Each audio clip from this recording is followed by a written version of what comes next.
दुनिया जो है वो क्या पावर पॉलिटिक्स के ज़रिए रूल होगा या कानून के ज़रिए लॉ के होगा? यहाँ पे सुनो, आयतुल्ला खमीनी जैसा आदमी आना चाहिए जो सुबह 500 आदमी का नाश्ता करे, ये तब जाके मुल्क सही होगा। कि फ्यूचर क्या होगा दुनिया का। और अब इसमें एंट्री किसकी है? एंट्री है इंडिया की। That is most important thing. फिर हम गलत इल्जाम लगाते हैं कि वो अमेरिका मरवा रहा है, हमें इसराइल मरवा रहा है। हम खुद ही एक दूसरे को मरवाते हैं। वो ये है कि अगर India Indo Pacific economic forum को ज्वाइन कर ले तो इंडिया जो है वो $5 ट्रिलियन की इकोनॉमी बन सकता है। जबकि आज ये खबर लेटेस्ट जो डेवलपिंग स्टोरी ये है कि पाकिस्तान के पास जो $3 बिलियन के जो फॉरेन एक्सचेंज हैं वो रिजर्व रह गए हैं, उससे भी कम हो गए हैं। और IMF जो है वो अपनी सारी पाकिस्तान ने उसकी शर्तें मान ली हैं और अब वो जो IMF की टीम है वो वापस आ रही है वाशिंगटन। अब बिलियन रह गए, इनको $25 बिलियन चाहिए अगले कुछ महीनों तक वापस देने के लिए। वो कहां से आएंगे? हिंदुस्तान से हमने 20 साल पहले भी देखा, यहाँ पे स्टेशन पे गाड़ियां लगी होती थी, ये सब चीजें वो वहां से लेते थे, झाड़ू तक वहां से लेते थे। इनके पास है क्या? ये पैदा क्या करते हैं? लेकिन पूरा ग्लोबल मीडिया में थिंक टैंक में इकोसिस्टम डेवलप हो रहा है जिसमें दे आर पिचिंग इंडिया। अभी मैं निकेश को देख रहा था, वहाँ पे एक रिचर्ड साहब है, उन्होंने लिखा कि India's rise is beyond doubt. तो इट मींस के दे बिलीव अब इंडिया जो है उसने यूके को 5th लार्जेस्ट इकोनॉमी जो है उससे पीछे निकाला है, पीछे छोड़ा है। जय हिंद दोस्तों, welcome to now India time. Pak media discussion कर रहा है कि अब तो नया वर्ल्ड ऑर्डर लिखा जा रहा है जिसमें इंडिया का क्रिटिकल रोल है। ये जो वर्ल्ड ऑर्डर लिखा जा रहा है ये जो है इंडो पैसिफिक के ऊपर है और दुनिया वालों ने पाकिस्तान को एक कोने में ठेका दिया। आइए पाक मीडिया का और आगे का चर्चा सुनते हैं। अगर वीडियो अच्छा लगे तो like, comment, share and subscribe कर देना प्लीज। दोस्तों, इस वक्त जो एक डिस्कशन ये हो रही है कि दुनिया जो है वो क्या पावर पॉलिटिक्स के जरिए रूल होगा या कानून के जरिए लॉ के होगा। अब ये पावर पॉलिटिक्स एंड लॉ की जो टेंशन है ये ऑब्वियसली बड़ा प्रॉब्लमैटिक है। ये डिस्कशन की जा रही है वेस्ट में कि हमें एक इंडो पैसिफिक चार्टर होना चाहिए। इस हवाले से इंग्लैंड के अंदर एक थिंक टैंक है, उसने ये कहा कि जो है वो एक ग्लोबल ऑर्डर इस्टेब्लिश किया जाए इंडो पैसिफिक ऑर्डर के नाम से। और अब जारी बात है इस इंडो पैसिफिक ऑर्डर में क्या क्या होगा, कौन कौन होगा, ये इंपॉर्टेंट क्वेश्चन है। ये वही सिचुएशन है कि एक वक्त था, अगर आपको याद हो, याल्टा कॉन्फ्रेंस बैक इन 1945 के उस वक्त रूजवेल्ट और चर्चिल जो थे वो स्टालिन रशियन के साथ जो थे वो डिस्कस कर रहे थे कि जो सोवियत यूनियन है वो जापान के अगेंस्ट वॉर में कैसे जाएगा। इसको बेसिकली क्रीमिया कॉन्फ्रेंस भी कहा जाता है बैक इन 1945। आज भी देख लें वही ममालिक हैं, खित्ता बदल गया। पहले यूरोप और किस तरह वहाँ पे बैठ के बात होती थी, आज इंडो पैसिफिक की बात हो रही है। सो यही पिछले 70-75 साल के 80 साल के जो पावरफुल कंट्रीज हैं, दे आर डिटर्मिनिंग कि फ्यूचर क्या होगा दुनिया का। और अब इसमें एंट्री किसकी है? एंट्री है इंडिया की। That is most important thing जो समझने की है। मैं अगर आप थोड़ा सा ग्लोबल मीडिया पढ़ने की कोशिश करें अक्रॉस द वर्ल्ड, मैं सिर्फ इस महीने आपको बताऊं कि for example foreign policy magazine जो है उसमें राजा मोहन साहब ने लिखा है कि it's time to tie India to the west, कि इंडिया को वेस्ट के साथ कैसे एंगेज करना है। और ये जो इंडिया की जियोपॉलिटिकल शिफ्ट है और इसकी जो मेंबरशिप होगी G7 में, वो नॉर्थ साउथ डिवाइड को ब्रिज करेगी।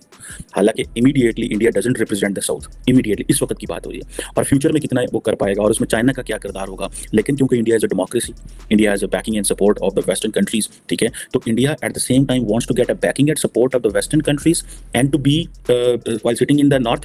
और साथ में इंडिया विल बी सेइंग कि जी हम क्योंकि साउथ से हैं सो हमें वो स्पेस दी जाए। सो यानी कि वेस्ट की सपोर्ट से साउथ में अपने आप को लीडर मनवाएगा और नॉर्थ में बैठ के कि जी क्योंकि मैं साउथ से आया हूँ सो मेरी जो है वो वैल्यू और मेरा ये वजन जो है वो देखा जाना चाहिए।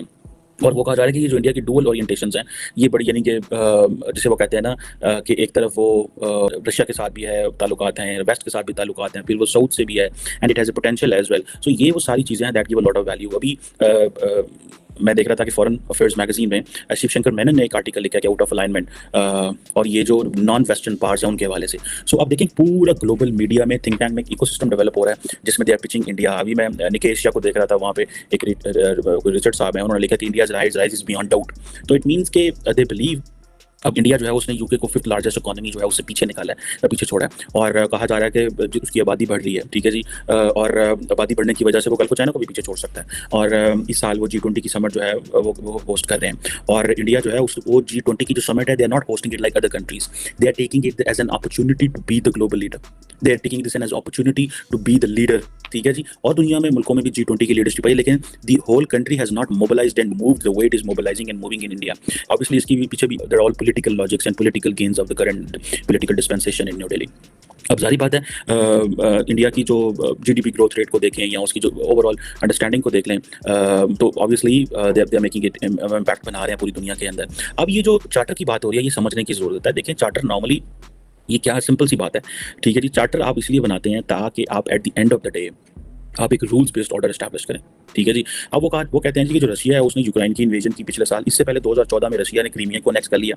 चाइना जो है वो अपनी मिलिट्री एक्सपेंशन साउथ चाइना सी में कर रहा है 2010 से, ठीक है जी। और रशिया का ये जो रिसेंटली जो अग्रेशन है ये बेसिकली चाइना और रशिया का एक लार्जर ट्रेंड आ रहा है। सो द वेस्ट वांट्स कि हमें क्या करना चाहिए कि हमें इनफैक्ट एक रूल्स बेस्ड ऑर्डर बना लेना चाहिए रादर दैन के पावर पॉलिटिक्स। ये ना हो कि अमेरिकन कहें जी कि हमारे भी वहाँ पे फ्लीट खड़े हुए हैं, जापानीज के भी खड़े हों, रशियन के भी खड़े हों, सारे आंखें निकाल रहे हो एक दूसरे को, and nobody has an actual writ over the system. Writ तभी होगी जब सारे ममालिक जो है वो एग्रीड होंगे ऑन अ रिटन ड्राफ्ट, ठीक है जी। अमेरिका का प्रॉब्लम यह है कि अमेरिका ज़्यादातर डोमेस्टिक चीज़ों में मसरूफ है। अभी रिसेंटली प्रेसिडेंट बाइडन जो है उन्होंने state of the union address किया और उसमें ज़्यादातर डोमेस्टिक बातें, फॉरेन पॉलिसी का जिक्र लंबा चौड़ा नहीं किया, तो लोग परेशान हैं क्योंकि पॉलिटिकल डिबेट के अंदर। और लेकिन अमेरिका के जो मेजर एलाइज हैं जापान एंड यूके, ये समझते हैं कि हमें वो चीज़ करनी चाहिए। अब कुछ लोगों ने ये कहा है कि कुछ ममालिक ने ये प्रपोज किया है कि G7 में कि जो लंदन एंड टोक्यो जो है दे शुड कम फॉरवर्ड और उनको एक ग्लोबल ऑर्डर लिखना चाहिए, ठीक है जी, और उनको अनाउंस करना चाहिए, ठीक है जी। और ये बेसिकली इंडो पैसिफिक चार्टर के नाम से ये 2020 की बातें हो रही हैं, ठीक है, ये अभी की बात नहीं हो रही। तो India obviously is going to get the centre of the attraction.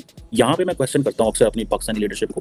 Pakistani leadership जो है वो एक चीज़ चाहती है और वो ये चाहती है कि इंडिया को वेस्ट एशिया में नहीं आने देना, इंडिया को वेस्ट एशिया में ना आने दें, इंडिया को अफगानिस्तान इधर नहीं आने दें। That is why we have reached to the conclusion कि जी मॉस्को में समिट हो रही है, हम पार्टिसिपेट ही नहीं करेंगे, because India will have an influence over Central Asian countries, over Iran and over Russia, ठीक है। चाइनीज हमारी बात मान भी लेंगे लेकिन हमारे पास वो जो एक प्रॉपर एक मल्टीलैटरल कंसेंसस है वो हम एस्टैब्लिश नहीं कर पाएंगे, और हम इंडिया की हर बात को नेगेट करेंगे, वो हमारी हर बात को नेगेट करेंगे।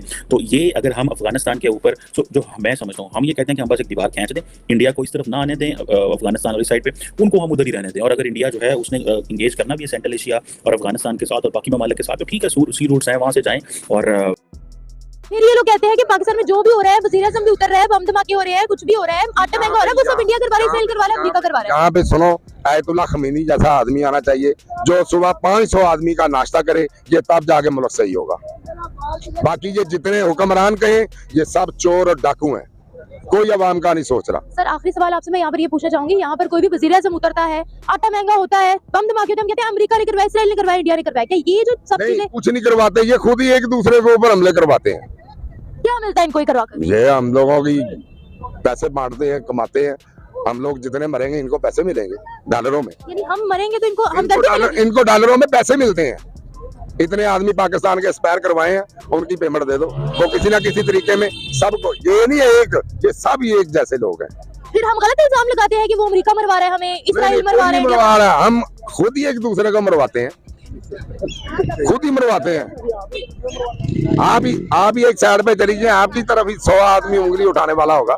हिंदुस्तान से हमने 20 साल पहले भी देखा, यहाँ पे स्टेशन पे गाड़ियां लगी होती थी, ये सब चीजें वो वहां से लेते थे, झाड़ू तक वहां से लेते थे। इनके पास है क्या, ये पैदा क्या करते हैं?